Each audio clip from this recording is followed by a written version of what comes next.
Hey everyone, welcome back to my channel. I'm enjoying a nice Saturday morning with a hot cup of Starbucks coffee. Today we're diving into a topic that's been making waves in both geopolitical and prophetic discussions. The idea that a major war, one the world is gearing up for, could be right at the edge of happening, yet still hasn't begun. That's a central theme of a Prophecy News Watch article, which I will link in the description box, and we're going to unpack it together in a way that's clear, conversational, and relevant to you. So let's set the scene. According to the article, global military assets, especially those from the United States, are already moving into position. Think aircraft carriers, missile defense systems shifting quietly into place, surveillance flights, and intelligence missions sweeping key regions. It's what many generals describe as the final days before war. But, and this is the strange part, the war still hasn't started. But here's the twist. The article suggests this isn't just hesitation or fear. Instead, it could be a calculated global pause. And that pause might tell us as much as actual conflict would. Here's something interesting.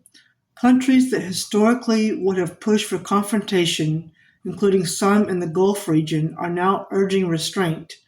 Saudi Arabia, Israel's leadership, and other nations hosting American forces have apparently said, don't strike Iran. That's huge when you think about decades of tensions and threat between these powers. And if something seems unusual, maybe that's because it is. The fear right now isn't just about starting a war, it's about what happens once the first shot is fired. The article makes a big point about Iran specifically. Iran isn't like Iraq or Libya. It's not a country easily toppled with a barrage of missiles or one targeted ground offensive. Its military doctrine is asymmetric, meaning it doesn't fight like a traditional army.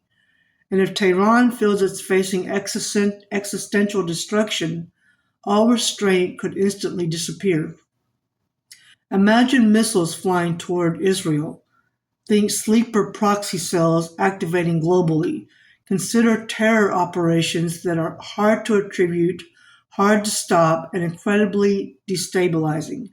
That's not a far off apocalyptic scenario. That's a practical risk planners actually discuss. One part of the piece that stood out is the focus on Iran linked networks abroad. Sleeper cells that are inactive until triggered. That means conflicts aren't only battlefield affairs anymore. They could hit civilian populations, infrastructure, cyber systems, symbolic targets anywhere. This isn't hype. Intelligence analysts have long been wary of such tactics. A full-blown strike could unintentionally give those networks the activation signal they've been waiting for.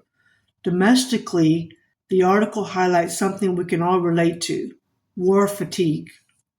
Most Americans don't want another Middle Eastern quagmire, not because they sympathize with the enemy, far from it, not because, but because they remember lessons from Iraq, Afghanistan, and other conflicts where initial confidence didn't lead to a clean exit.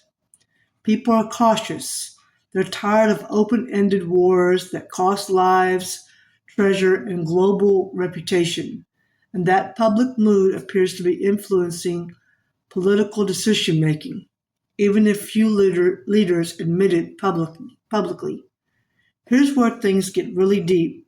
The article asks a question that doesn't even have an answer. Are we abandoning the Iranian people who have protested their own regime by backing off military action? Or are we protecting the world from an even larger catastrophe? The truth? It may not be one or the other. Restraint can carry costs, but strikes that spiral out of control could be worse. It's a moral and strategic tension that leaders have no perfect choice about. One of the most compelling lines in the article is this: the war is prepared.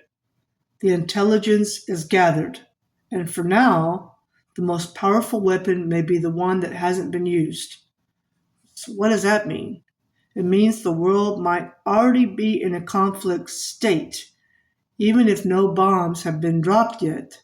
The chessboard has been laid, pieces are in motion, and cooler heads, for now, are holding the tension. But that doesn't mean this period of suspense will last forever. So, what do you think? Are we on the edge of something historic, or are we in a rare moment of global restraint? Drop your thoughts below in the comment section. And if you found this breakdown insightful, hit the like button. Subscribe for more news and analysis like this one, and ring the bell so you don't miss my next video. Thanks for watching and stay aware, guys.